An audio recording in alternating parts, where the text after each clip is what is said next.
Welcome to Maildesk, the super solution that lifts your Odoo to the next level. Fast, powerful, and ready to roll? Let's go! In this video, we will look at how to manage email statuses in Maildesk. For example, marking messages as read or unread, or marking them as starred and unstarred. When we open Maildesk, we can see all of our emails. We can select all messages and, for instance, click Unread. Now, all of our emails are marked as unread. Next, we can select just 2 emails and mark them as read. By right-clicking on any email, an additional menu appears with more options.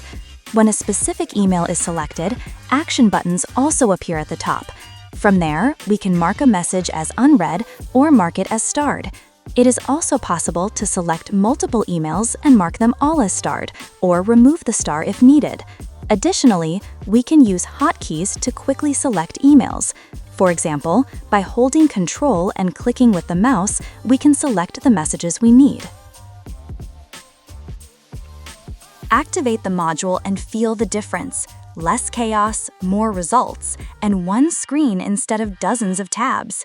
Maildesk, email that works for you.